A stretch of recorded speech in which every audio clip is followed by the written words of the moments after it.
চায় সেখানে আমাদের কোনো কথা থাকতে পারে না। তবে এটিও সত্য যে তিতুমিরের অসংখ্য শিক্ষার্থী প্রতিনিয়ত ফেসবুকে, মেসেঞ্জারে, অনলাইনে, অফলাইনে তারা যোগাযোগ করে 7 কলেজের সমন্বয়ে যে বিশ্ববিদ্যালয় হচ্ছে তার সাথে আছে।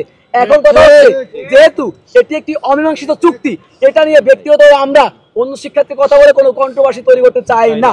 সমাধানের পথটি কেমন হতে পারে সেটি রাষ্ট্রকে বলে এসেছি।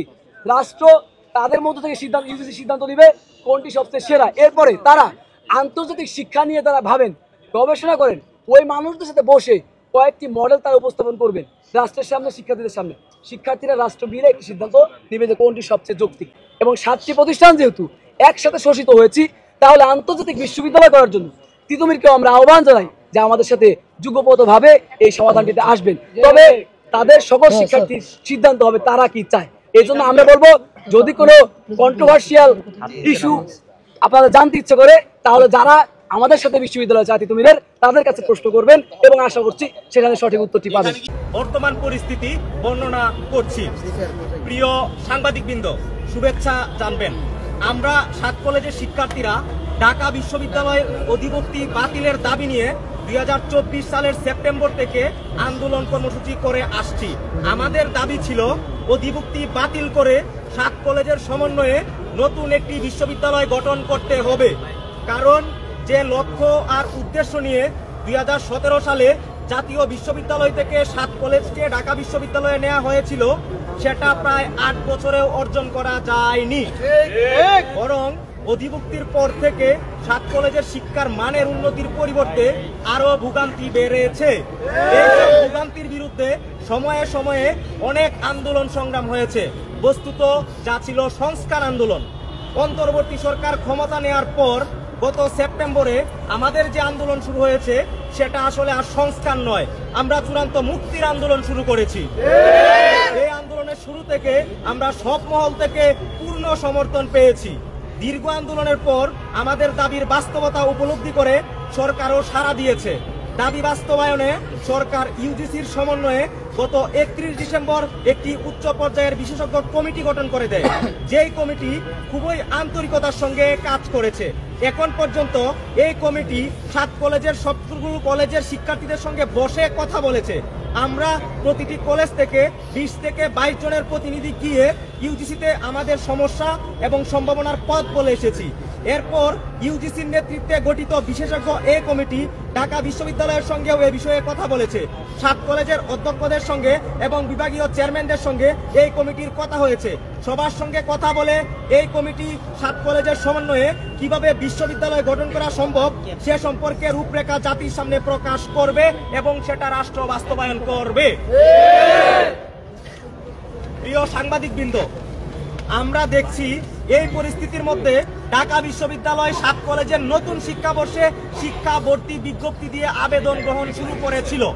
আমরা দাবি জানিয়েছিলাম, যেহেতু 7 কলেজ একটা প্রক্রিয়ার মধ্য দিয়ে যাচ্ছে, সেই ক্ষেত্রে চলতি শিক্ষাবর্ষ থেকে যেন ঢাবি আর শিক্ষার্থী ভর্তি না নেয়।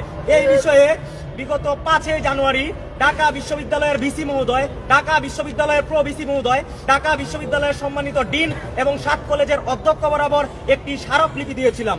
আমরা গত 26 জানুয়ারি ঢাকা বিশ্ববিদ্যালয়ের প্রো ভিসি শিক্ষা অধ্যাপক ডক্টর মামুন আহমেদের কার্যালয়ে দেখা করতে যাই। সেখানে তিনি আমাদের 7 কলেজের প্রতিনিধিদের লাঞ্ছিত করে বের করে দেন। এই ঘটনার প্রতিবাদে 7 কলেজের শিক্ষার্থীরা তাৎক্ষণিক রাস্তায় নেমে এসে প্রতিবাদ জানায়।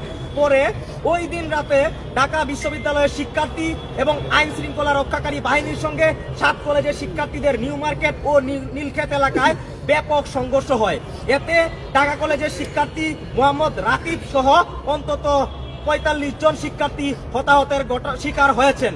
রাকিব এখনো হাসপাতালে চিকিৎসাধীন আছেন। শুধু রাকিব নয়, দাবির অধীনে 7 কলেজের শিক্ষার্থীরা নিজেদের শিক্ষার অধিকার আদায়ে বারবার রক্ত ঝরিয়েছেন। অনেক শিক্ষার্থীর অঙ্গহানি পর্যন্ত হয়েছে। 2017 সালের পরীক্ষার রুটিন প্রকাশের দাবির আন্দোলন করতে গিয়ে পুলিশের কাঁদানো গ্যাসের টিয়ার শেলে এবং কাঁদানো গ্যাসের কারণে আমাদের তিতুমির কলেজের বড় ভাই সিদ্দিকুর রহমান চোখ হারিয়েছিলেন।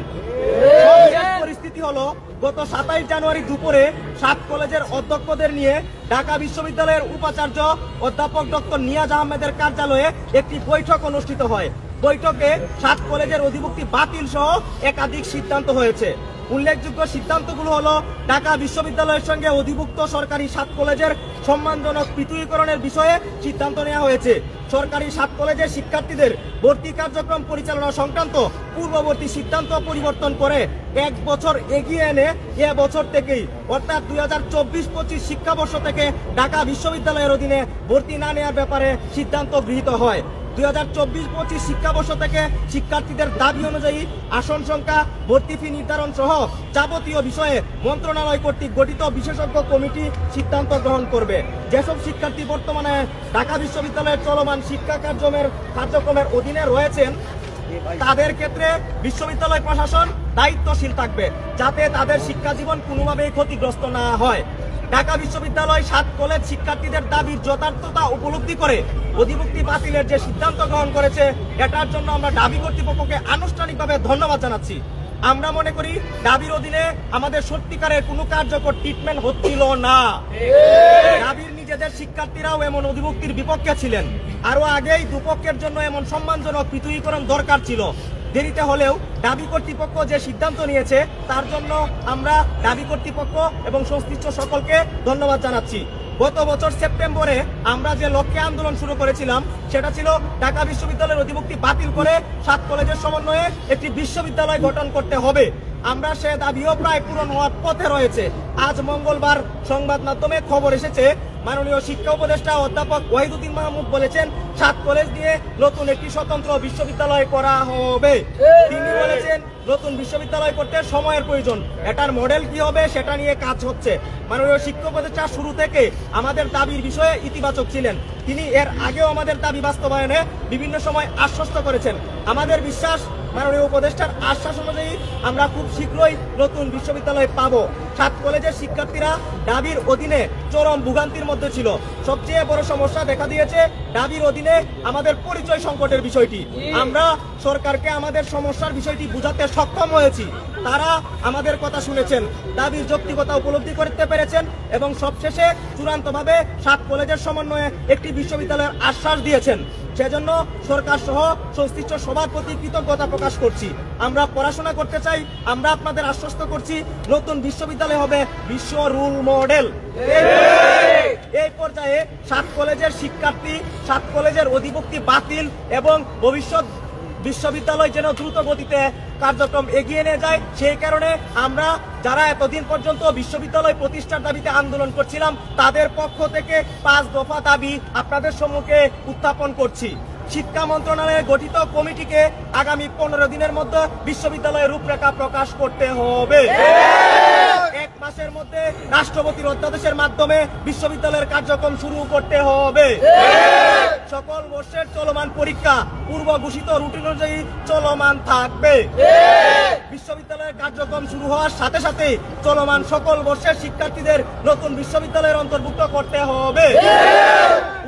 পরিস্থিতিতে 7 কলেজের চলমান সংকট নিরসনে শিক্ষার্থী প্রতিনিধিদের সাথে শিক্ষা মন্ত্রণালয়ের উচ্চ পর্যায়ের বিশেষজ্ঞ কমিটি, শিক্ষা মন্ত্রণালয় এবং 7 কলেজের অধ্যক্ষ মহোদয় এবং সংশ্লিষ্ট স্টেক হোল্ডারদের সমন্বয়ে আগামী 2 দিনের মধ্যে একটি টেবিল টকের আয়োজন করতে হবে।